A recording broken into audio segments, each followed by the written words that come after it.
mahasiswa Fakultas Hukum Universitas Kristen Indonesia.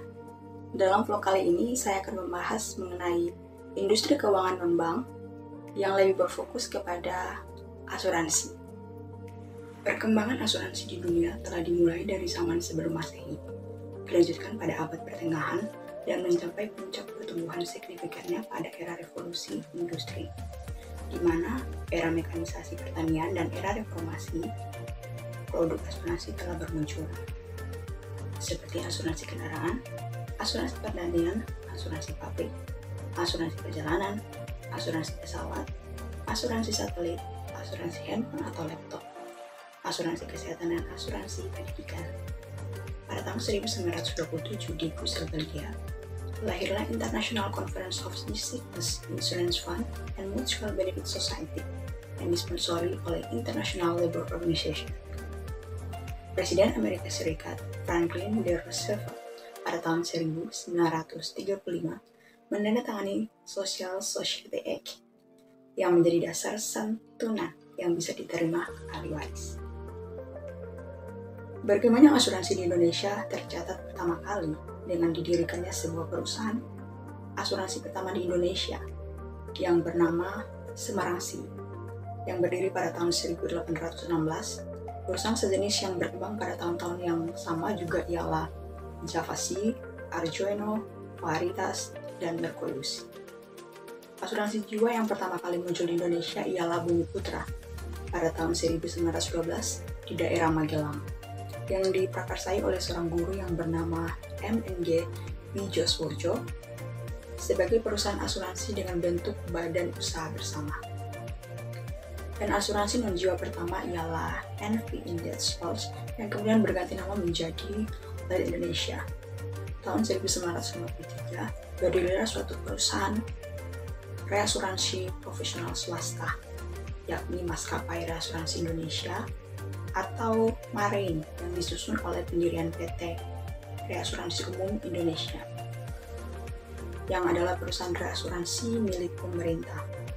Pencapaian penting bagi eksistensi asuransi Indonesia ialah dengan terselenggaranya Kongres Asuransi Nasional Seluruh Indonesia atau KANSI yang diselenggarakan pertama kali pada 25-30 November tahun 1996 di Bogor, yang bertujuan untuk menyatukan pendapat dan bekerja sama memberikan sumbangan yang bermanfaat bagi perekonomian nasional, mengatasi sisa-sisa sistem perekonomian kolonial, realisasi aktif terhadap pembatalan konferensi meja bundar, dan peningkatan kesadaran berasuransi. Kongres inilah yang kemudian melahirkan Dewan Asuransi Indonesia atau DAI pada 1 Februari 1957. Pada tahun 2002, DAI atau Dewan Asuransi Indonesia berubah menjadi Federasi Asosiasi Perasuransian Indonesia atau FAPI, yang menaungi semua asosiasi usaha perasuransian di Indonesia, menyusul berdirinya Asosiasi Asuransi Umum Indonesia dan Asosiasi Asuransi Jaminan Sosial Indonesia, Asosiasi Asuransi Syariah Indonesia, serta bergabungnya Asosiasi Pialang Asuransi dan Reasuransi Indonesia, serta Asosiasi Adjuster Asuransi Indonesia ke dalam FAPI. Dan pada tahun 2010, nama FAPI kembali diubah menjadi Dewan Asuransi Indonesia atau DAI. Asuransi atau Versichering atau insurance memiliki pengertian sebagai suatu pertanggungan. Prof. R. Sukardono menerjemahkan asuransi yang berasal dari Versicherer dengan penanggung, yakni pihak yang menanggung risiko, sementara Versicherder diterjemahkannya dengan tertanggung, yakni pihak yang mengalihkan risiko atas kekayaan atau jiwanya kepada tertanggung. Sedangkan Prof. Wirjono Projodikoro memakai istilah asuransi sebagai serapan dari asuransi atau bahasa Belanda yang berarti penjamin untuk penanggung dan terjamin untuk tertanggung. Dalam suatu klaim asuransi, ada pihak yang sanggup menanggung untuk pihak lain yang menderita kerugian akibat suatu peristiwa yang terjadi, dan sebagai timbal balik, pihak tersebut wajib membayar kerugian untuk pihak yang bersedia menjamin. Sehingga secara umum, asuransi diartikan sebagai persiapan yang dibuat oleh sekelompok orang yang masing-masing menghadapi kerugian kecil sebagai suatu yang tidak dapat diduga. Apabila kerugian itu menimpa salah seorang dari mereka yang menjadi anggota perkumpulan itu, maka kerugian itu akan ditanggung bersama oleh mereka. Pasal 246 KUHD menyatakan bahwa asuransi atau pertanggungan merupakan perjanjian, di mana penanggung mengikat diri terhadap tertanggung dengan memperoleh premi untuk memberikan kepadanya ganti rugi karena suatu kehilangan, kerusakan, atau tidak mendapat keuntungan yang diharapkan yang mungkin dapat diderita karena suatu peristiwa yang tidak pasti. Pasal 1 Angka 1 Undang-Undang Nomor 40 Tahun 2014 menyatakan bahwa asuransi merupakan perjanjian antara dua pihak, yaitu perusahaan asuransi dan pemegang polis, yang menjadi dasar bagi penerima premi oleh perusahaan asuransi sebagai imbalan untuk, yang pertama, memberikan penggantian kepada tertanggung atau pemegang polis karena kerugian, kerusakan, biaya yang timbul, kehilangan keuntungan, atau tanggung jawab hukum kepada pihak ketiga yang mungkin diderita tertanggung atau pemegang polis karena terjadinya suatu peristiwa yang tidak pasti. Yang kedua, memberikan pembayaran yang didasarkan pada meninggalnya tertanggung dengan manfaat yang besarnya telah ditetapkan dan atau didasarkan pada hasil pengelolaan dana. Sehingga berdasarkan definisi tersebut, maka unsur-unsur asuransi ialah sebagai berikut. Yang pertama adalah pihak-pihak, yakni penanggung. Dinyatakan dalam pasal 246 KUHD bahwa penanggung mengikatkan diri kepada tertanggung dengan memperoleh premi untuk memberikan kepadanya ganti rugi karena suatu kehilangan, kerusakan, atau tidak mendapatnya keuntungan yang diharapkan, yang mungkin dapat diderita karena suatu peristiwa tidak pasti. Sedangkan dalam Undang-Undang Perasuransian tidak terdapat istilah penanggung, melainkan langsung disebutkan perusahaan asuransi umum dan jiwa, dan usaha perasuransi yang berkaitan dengan jasa pertanggungan atau pengelolaan risiko. Pertanggungan suatu risiko, pemasaran, dan distribusi produk. Asuransi atau produk asuransi syariah, konsultasi dan keperantaraan asuransi, asuransi syariah, reasuransi, atau penilaian kerugian asuransi atau asuransi syariah. Kemudian pihak yang kedua adalah tertanggung. Sebagaimana dalam pasal 246 KUHD merupakan pihak yang membayar premi dan menerima ganti rugi karena suatu kehilangan, kerusakan, atau tidak mendapatkan keuntungan yang diharapkan, yang mungkin dapat diderita karena suatu peristiwa yang tak pasti. Sedangkan dalam Undang-Undang Perasuransian dijelaskan bahwa tertanggung merupakan pihak yang menghadapi risiko, sebagaimana diatur dalam perjanjian asuransi atau perjanjian reasuransi. Pemegang polis, istilah ini hanya tercantum dalam Undang-Undang Perasuransian yang menjelaskan bahwa pemegang polis merupakan pihak yang mengikatkan diri berdasarkan perjanjian dengan perusahaan asuransi syariah, perusahaan reasuransi, atau perusahaan reasuransi syariah dengan tujuan untuk mendapatkan perlindungan atau risiko bagi dirinya, tertanggung, atau peserta lain. Kemudian yang kedua adalah status pihak-pihak, yakni penanggung harus berstatus sebagai perusahaan badan hukum yang dapat berbentuk perseroan terbatas atau PT, perusahaan perseroan atau persero, atau koperasi. Tertanggung dapat berstatus sebagai perseorangan, persekutuan atau badan hukum, baik sebagai perusahaan atau bukan perusahaan. Tertanggung berstatus sebagai pemilik atau pihak berkepentingan terhadap harta yang diasuransikan. Kemudian yang ketiga, yang menjadi objek asuransi dapat berupa benda, hak atau kepentingan yang melekat pada benda, dan sejumlah uang yang disebut premi atau ganti kerugian. Melalui objek asuransi tersebut ada tujuan yang ingin dicapai oleh para pihak. Yang keempat, perusahaan asuransi merupakan perbuatan hukum atau legal act, berupa persetujuan atau kesepakatan bebas antara penanggung dan tertanggung mengenai objek asuransi, peristiwa tidak pasti atau evenement yang mengancam benda asuransi dan syarat-syarat yang berlaku dalam asuransi. Persetujuan atau kesepakatan bebas tersebut dibuat dalam bentuk tertulis yang disebut dengan polis. Polis ini merupakan satu-satunya alat bukti yang dipakai untuk membuktikan telah terjadi asuransi. Dasar pengaturannya ialah sebagaimana dijelaskan dalam pasal 1320, 1321, dan 1338 BW. Kemudian yang kelima adalah hubungan asuransi merupakan hubungan yang terjadi antara penanggung dan tertanggung, yang adalah suatu keterikatan atau legal bond yang timbul karena adanya persetujuan atau kesepakatan bebas. Yang keenam, tujuan asuransi ialah sebagaimana diterapkan atau diterangkan dalam pasal 250 dan 268 KUHD.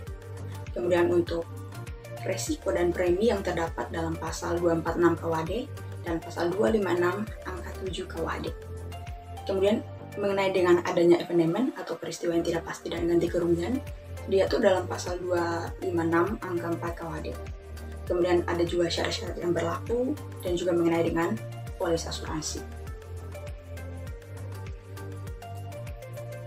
Dalam asuransi ada beberapa prinsip yang diterapkan, yaitu yang pertama, insurable interest, yakni hak untuk mengadakan asuransi antara tertanggung dan yang diasuransikan yang diakui oleh hukum. Prinsip ini sering diartikan sebagai kepentingan yang dipertanggungkan. Kepentingan merupakan hak atau kewajiban tertanggung terhadap benda pertanggungan. Kepentingan dalam asuransi dirumuskan dalam pasal 250 dan 268 KUHD yang mensyaratkan bahwa kepentingan tersebut harus terdapat tiga unsur di dalamnya, yakni dapat dinilai dengan uang, dapat diancam oleh suatu bahaya, dan tidak dikecualikan oleh undang-undang. Kemudian prinsip yang kedua adalah utmost good faith, ialah adanya kejujuran oleh si penanggung mengenai syarat dan kondisi asuransi, dan si tertanggung sendiri juga harus memberikan keterangan yang jelas dan jujur tentang objek yang dipertanggungkan. Prinsip ini merupakan tindakan untuk mengungkapkan semua fakta dari objek yang diasuransikan, baik yang diminta ataupun tidak, secara lengkap dan akurat. Kemudian prinsip yang ketiga adalah indemnity, sebagaimana yang diterangkan dalam pasal 252, 253, dan 278 KUHD. Maka pihak penanggung akan menyediakan dana kompensasi agar si tertanggung dapat berada dalam posisi keuangan sebelum terjadi peristiwa tertentu yang mengakibatkan kerugian tersebut. Kemudian untuk prinsip yang keempat, yaitu proximate cause, penyebab yang menimbulkan kejadian suatu akibat tanpa ada intervensi dari sesuatu. Kemudian prinsip yang kelima adalah subrogation. Setelah klaim dibayar, maka ada pengalihan hak tuntut dari tertanggung kepada penanggung. Prinsip ini diartikan sebagai penyerahan hak menuntut atau menggugat dari tertanggung kepada penanggung. Maka ketika jumlah ganti kerugian sebelumnya sudah diganti oleh penanggung, dasar hukum prinsip ini terdapat dalam pasal 284 KUHD. Prinsip selanjutnya adalah contribution. Penanggung memiliki hak untuk mengajak penanggung yang lain untuk menanggung bersama-sama. Namun kewajiban memberikan indemnity terhadap tertanggung tidak harus sama. Prinsip ini terjadi jika ada double insurance sebagaimana diatur dalam pasal 278 KUHD, yakni jika dalam satu-satunya polis ditandatangani oleh beberapa penanggung. Hak dan kewajiban penanggung dan tertanggung timbul pada saat ditutupnya asuransi, walaupun polis belum diterbitkan. Penutupan asuransi dalam praktiknya dibuktikan dengan disetujuinya aplikasi atau telah ditandatanganinya kontrak sementara atau cover note dan dibayarnya premi. Selanjutnya, berdasarkan ketentuan yang berlaku, maka penanggung atau perusahaan asuransi wajib untuk menerbitkan polis asuransi. Seluruh ketentuan mengenai asuransi diatur dalam Kitab Undang-Undang Hukum Dagang atau Wetboek van Koophandel tahun 1838 yang memuat peraturan-peraturan mengenai asuransi kebakaran, asuransi hasil bumi, serta asuransi jiwa. Selanjutnya, terdapat juga Undang-Undang Nomor 40 Tahun 2014 tentang Perasuransian, Keputusan Menteri Keuangan RI Nomor 1249/KMK 013/1988 tentang ketentuan dan tata cara pelaksanaan usaha di bidang asuransi kerugian, dan KMK RI Nomor 1250/KMK 013/1988 tentang usaha asuransi jiwa. Asuransi sebagaimana diatur dalam KUHD tersebut pada dasarnya adalah asuransi kerugian. Tujuan asuransi atau pertanggungan kerugian adalah untuk mengganti kerugian yang timbul pada harta kekayaan tertanggung. Dalam hal ini, tertanggung ingin mengamankan kepentingan yang melekat pada harta kekayaannya. Kepentingan atas harta kekayaan yang dapat dipertanggungkan mempunyai sifat bahwa orang yang berkepentingan akan menderita kerugian apabila terjadi sesuatu peristiwa yang menimpa kepentingan tersebut. Ada beberapa contoh asuransi yang saat ini sering dijumpai di Indonesia, yaitu yang pertama ada asuransi kesehatan. Asuransi kesehatan ini memberikan perlindungan dengan jaminan biaya kesehatan dan perawatan bagi pihak tertanggung jika mengalami kecelakaan atau jatuh sakit. Jenis asuransi ini banyak diberikan oleh perusahaan atau instansi tempat seseorang bekerja. Kemudian yang kedua ada asuransi jiwa. Asuransi jiwa menanggung atas kematian seseorang dengan memberikan keuntungan finansial pada tertanggung atas kematiannya. Ketika pihak tertanggung meninggal dunia, pemegang polis akan menerima uang pertanggungan dari asuransi jiwa. Kemudian yang ketiga ada asuransi pendidikan. Asuransi pendidikan dapat dikatakan sebagai tabungan untuk masa depan demi menjamin pendidikan anak dari pemegang polis atau pihak tertanggung. Asuransi ini menjadi populer karena semakin tingginya biaya pendidikan dari tahun ke tahun, sehingga tidak jarang orang tua yang kini memiliki asuransi pendidikan. Dan yang terakhir ada asuransi umum. Asuransi umum adalah perlindungan terhadap risiko kerugian dan kehilangan yang dialami oleh pemegang polis. Salah satu asuransi umum yang terkenal adalah asuransi kendaraan bermotor. Jaminan asuransi jenis ini biasanya bersifat jangka pendek. Asuransi umum ini merupakan penanggulangan risiko atas kerugian, kehilangan manfaat, dan tanggung jawab hukum kepada pihak ketiga yang timbul dari peristiwa yang tidak pasti. Penjamin ini bersifat jangka pendek, biasanya 1 tahun, sedangkan asuransi jiwa memberikan jasa dalam penanggulangan risiko yang dikaitkan dengan hidup atau meninggalnya seseorang yang dipertanggungkan, sifatnya jangka panjang. Asuransi atau pertanggungan itu merupakan suatu perjanjian, maka di dalamnya paling sedikit tersangkut dua pihak. Pihak yang satu adalah pihak yang seharusnya menanggung risikonya sendiri, tetapi kemudian mengalihkannya kepada pihak lain. Pihak pertama ini disebut sebagai tertanggung, atau dengan kata lain ialah pihak yang potensial mempunyai risiko. Sedangkan pihak yang lain ialah pihak yang bersedia menerima risiko dari pihak pertama dengan menerima suatu pembayaran yang disebut dengan premi. Pihak yang menerima risiko, pihak yang satu tersebut disebut sebagai penanggung, biasanya perusahaan pertanggungan atau asuransi. Jumlah kendaraan bermotor di Indonesia sejak tahun 1987 terus bertumbuh. Berdasarkan data BPS pada tahun 2022, jumlah kendaraan bermotor yang ada di seluruh Indonesia mencapai 149,7 juta unit. Jumlah kendaraan di Indonesia dalam beberapa tahun terakhir terus bertumbuh secara signifikan. Data Organization International Desk Constructor Automobile menunjukkan pada tahun 2022 produksi kendaraan roda 4 di Indonesia meningkat sebesar 80,1%.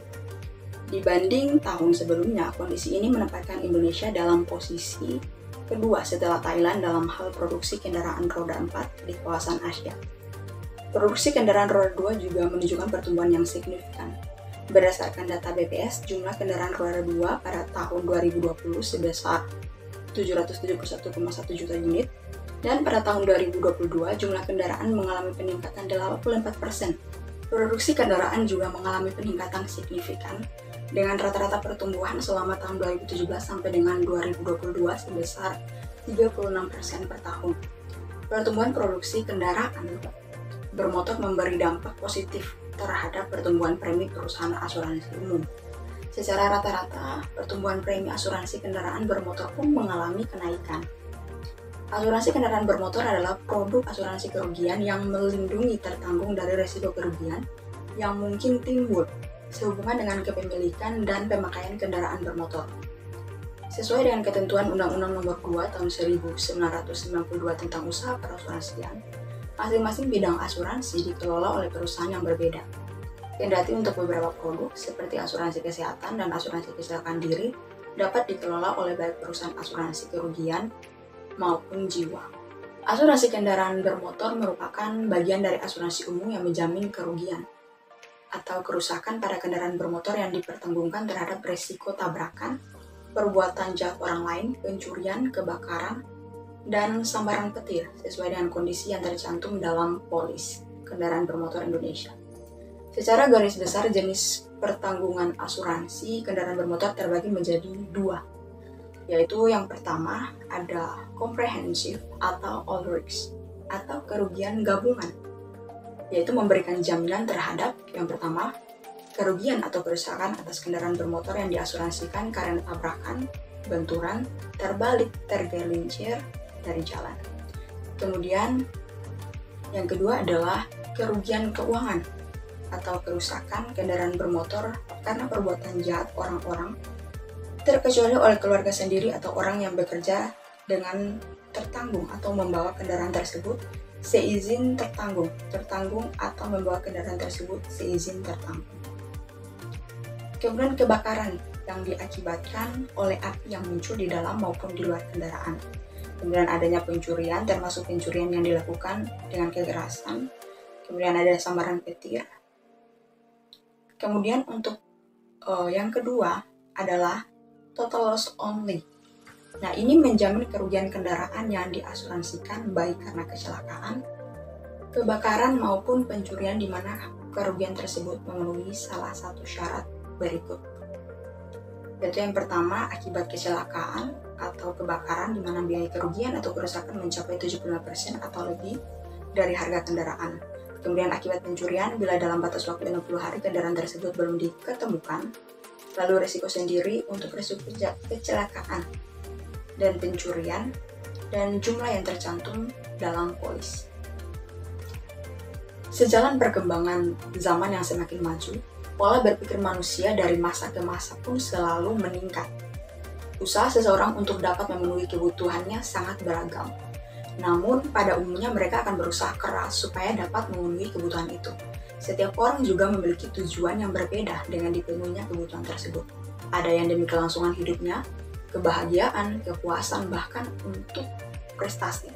Keinginan tersebut ternyata diimbangi oleh kebutuhan seseorang untuk dapat menjalani hidup dengan tenang, terjamin keselamatannya dan harta bendanya tetap harus mencemaskan diri dengan berbagai hal. Risiko-risiko yang tidak dijamin dicantumkan dengan jelas pada persyaratan polis, antara lain kehilangan keuntungan selama kendaraan tidak dapat digunakan akibat kecelakaan, kerugian akibat penggelapan, hilangnya atau rusaknya peralatan tambahan atau non-standar yang tidak disebutkan dalam ikhtisar polis, akibat perbuatan jahat yang dilakukan oleh tertanggung atau keluarga tertanggung, kendaraan digunakan untuk belajar mengemudi atau perlombaan atau karnaval, atau tindak kejahatan, kelebihan muatan, pengemudi tidak memiliki SIM, atau melanggar peraturan lalu lintas, barang muatan di dalam kendaraan akibat bencana alam atau perang dan sejenisnya. Hak dan kewajiban dari pihak penanggung dan tertanggung dalam perjanjian asuransi dicantumkan dalam polis. Perjanjian atau kontrak asuransi ini merupakan suatu perjanjian timbal balik, yang berarti bahwa masing-masing pihak berjanji akan melakukan sesuatu bagi pihak lain. Berkaitan dengan asuransi sebagai suatu perjanjian, Pasal 255 KUHD menyatakan bahwa asuransi harus dibuat secara tertulis dalam bentuk akta yang disebut polis, di mana menurut Pasal 258 ayat 1 KUHD, polis merupakan satu-satunya alat bukti tertulis untuk membuktikan bahwa asuransi telah terjadi.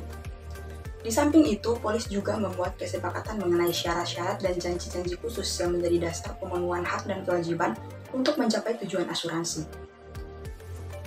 Tumbuhnya kepercayaan masyarakat terhadap asuransi bukan berarti tidak ada kekecewaan masyarakat terhadap perusahaan asuransi.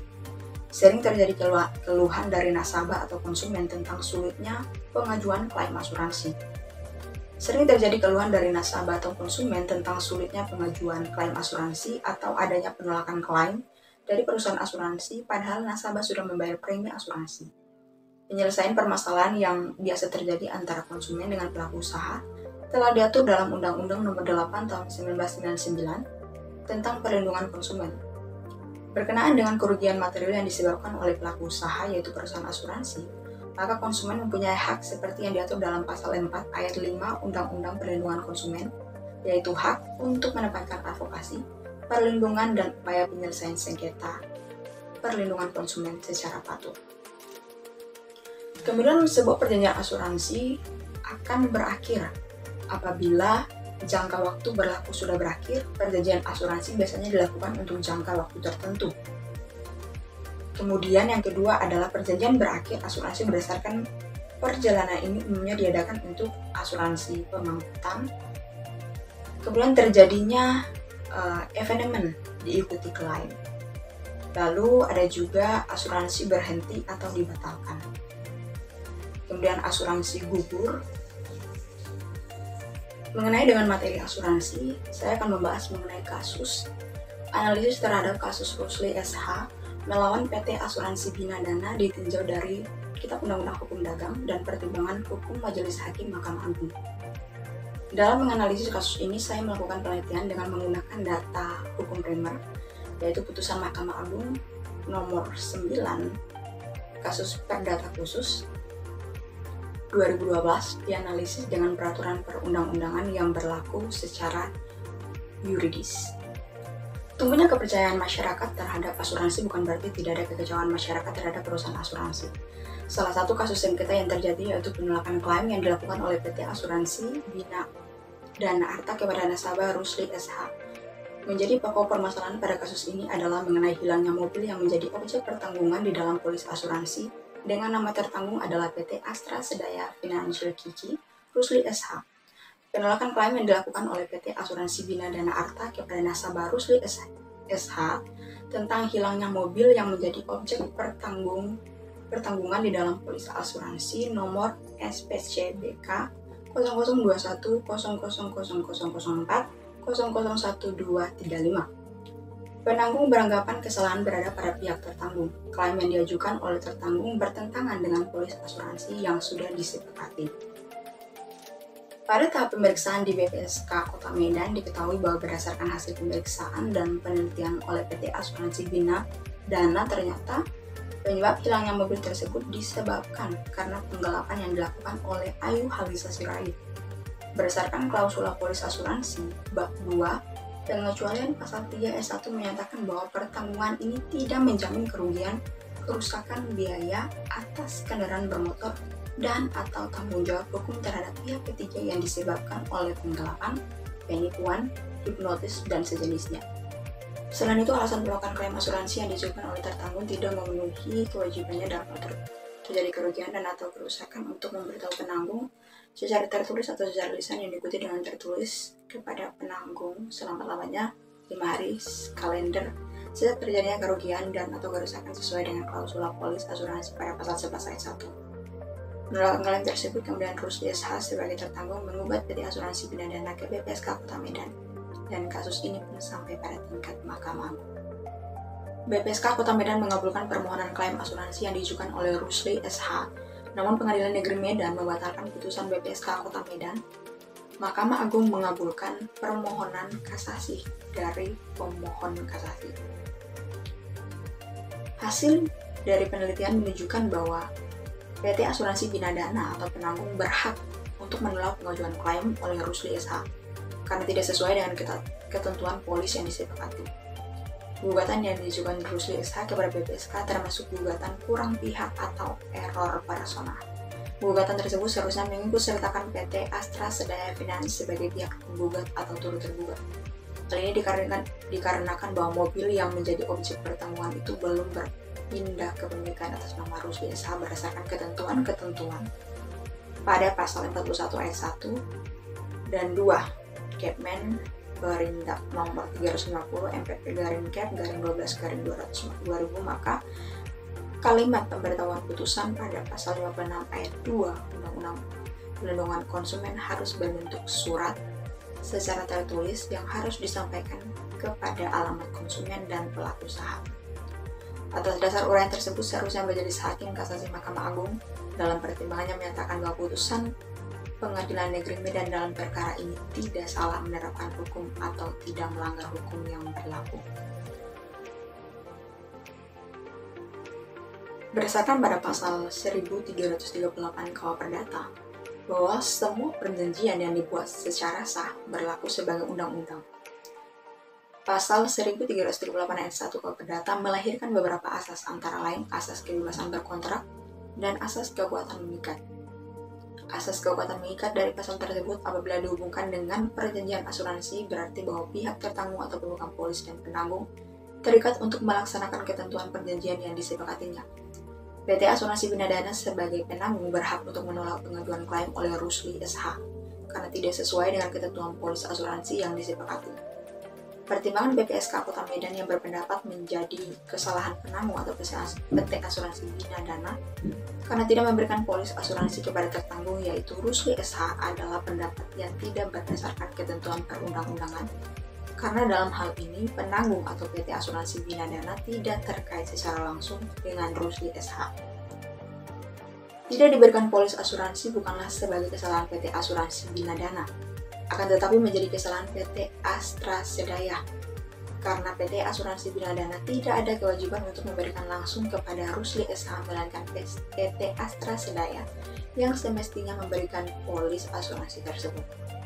Selain itu, ketentuan pasal 41 ayat 1 dan 2 Kemen Perindak tersebut menjelaskan bahwa menjadi tugas BPSK untuk memberitahukan putusan majelis secara tertulis kepada alamat konsumen dan pelaku usaha yang bersengketa. Berdasarkan ketentuan tersebut, maka kalimat pemberitahuan putusan pada pasal 56 ayat 2 Undang-Undang Perlindungan Konsumen harus berbentuk surat secara tertulis yang harus disampaikan kepada alamat konsumen dan pelaku usaha. Pertimbangan Majelis Hakim Pengadilan Negeri Medan sudah benar dengan menerima permohonan keberatan dari pelaku usaha PT Asuransi Binadana berdasarkan bukti surat pemberitahuan putusan BPSK nomor 42 garing BPSK Medan garing 2010 yang bernomor 542 BPSK Medan 2011 yang diterima pada tanggal 24 Februari 2011. PT Asuransi Binadana selaku sebagai pelaku usaha mempunyai kesempatan untuk mengajukan permohonan keberatan dalam waktu 14 hari sejak menerima surat pemberitahuan putusan pada tanggal 24 Februari 2011. Seharusnya Majelis Hakim Kasasi Mahkamah Agung dalam pertimbangannya menyatakan bahwa putusan Pengadilan Negeri Medan dalam perkara ini tidak salah, menerapkan hukum atau tidak melanggar hukum yang berlaku. Mahkamah Agung seharusnya menolak permohonan kasasi dari permohonan kasasi atau termohon keberatan. Dari pemaparan tadi dapat disimpulkan bahwa PT Asuransi Binadana dalam hal ini sebagai penanggung berhak untuk menolak pengajuan klaim oleh Rusli SH karena tidak sesuai dengan ketentuan polis yang disepakati. Gugatan yang diajukan Rusli SH kepada BPSK termasuk gugatan kurang pihak atau error personal. Gugatan tersebut seharusnya mengikutsertakan PT Astra Sedaya Finance sebagai pihak penggugat atau turut tergugat. Hal ini dikarenakan bahwa mobil yang menjadi objek pertanggungan itu belum berpindah kepemilikan atas nama Rusli SH.